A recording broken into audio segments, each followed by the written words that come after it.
Hi, I'm Brianna McAdoo, and this is my presentation for Fate of Lactate for Kin 516.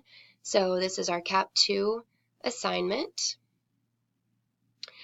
And we are going to go over the lactic pathways between the muscles and the liver.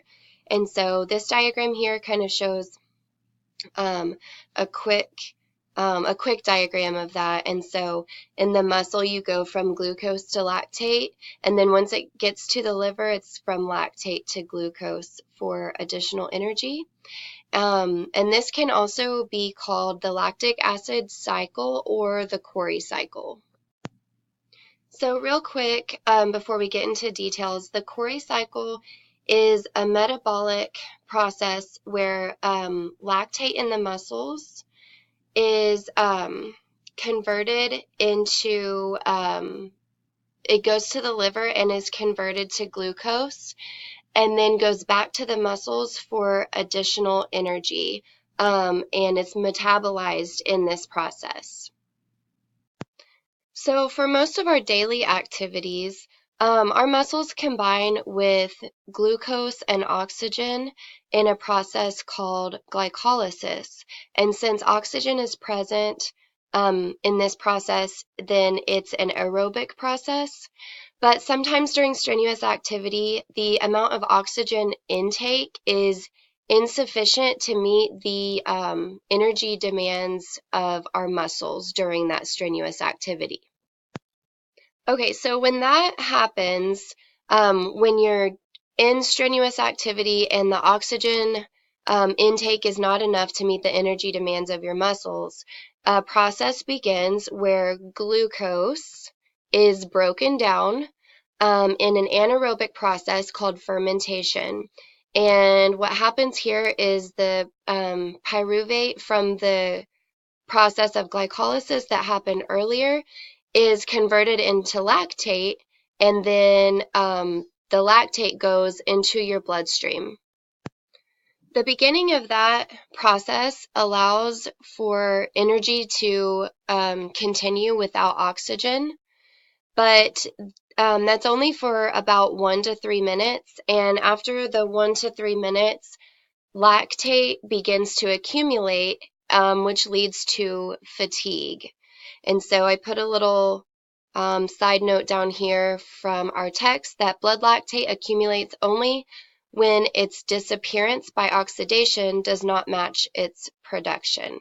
So when the oxygen intake is insufficient and can't keep up with the energy demands, the blood lactate accumulates, and after about 1 to 3 minutes, fatigue will start to be experienced. Then when you get to the point of fatigue, but the strenuous activity continues, your body is going to adapt an alternative metabolic route to get rid of the excess lactate and be able to keep producing energy.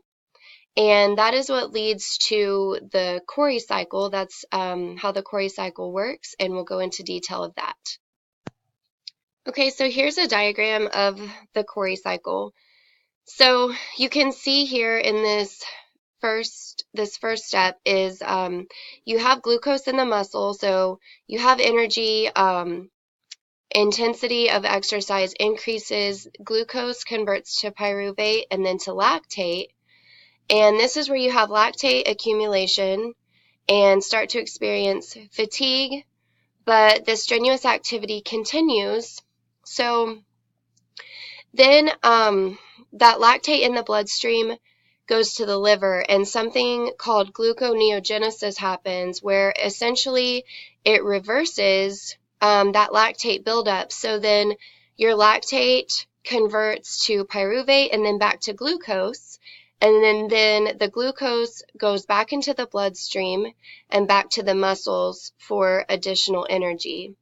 So part of our text shared that 70% of this lactate oxidizes, 20% converts back to glucose, and 10% of it synthesizes. So dealing with lactate aerobically, blood lactate accumulation um, is when its disappearance by oxidation does not match that of production. So as your exercise intensity begins to increase, the blood lactate production and accumulation is going to accelerate. And trained athletes are going to have higher intensity levels than untrained. Untrained healthy individuals, adults, will begin usually to accumulate that lactate at 50 to 55% of maximum capacity. And then your trained athletes, they're going to have higher levels. So theirs is not going to be start to accumulate until probably around 80 to 90%, and that's trained endurance athletes.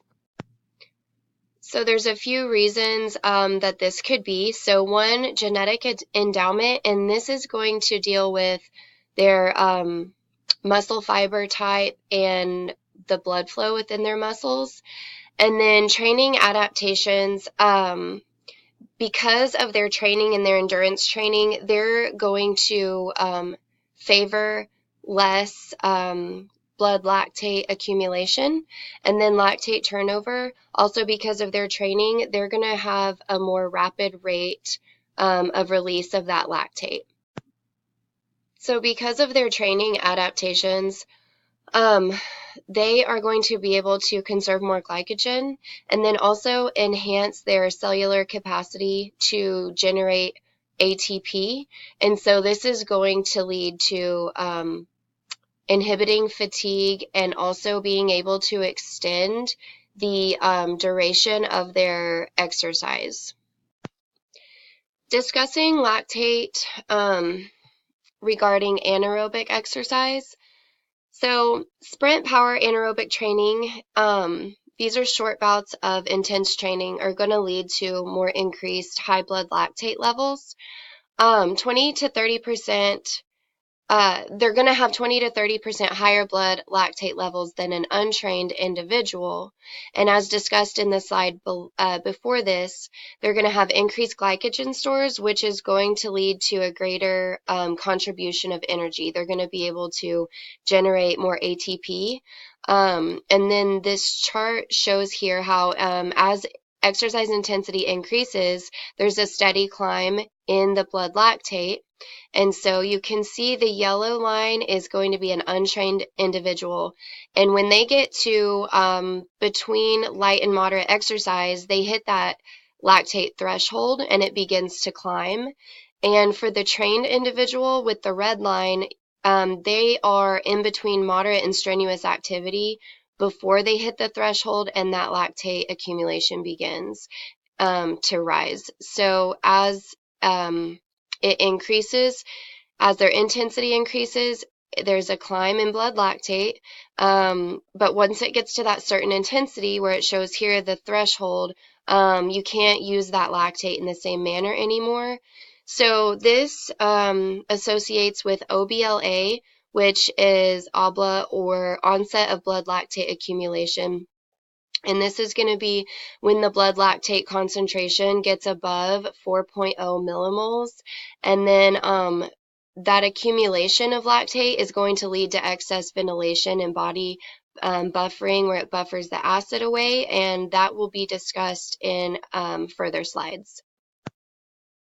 Regarding the difference between lactic acid and lactate, lactic acid, the formula is shown here, and it's also known as milk acid. This is going to form during anaerobic glycolysis, and the body quickly dissociates it into a hydrogen ion. And then the remaining compounds are going to bind to a positively charged sodium or potassium ion, and then into the acid salt lactate. And then under physiological conditions, most lactic acid is going to dissociate itself and dissociate from the body and present itself as lactate. I found an article regarding lactate and metabolism. And this is by Gladden. In 2004, he had a publication in the Journal of Physiology, and it's regarding lactate metabolism. So he goes over many aspects regarding lactate production.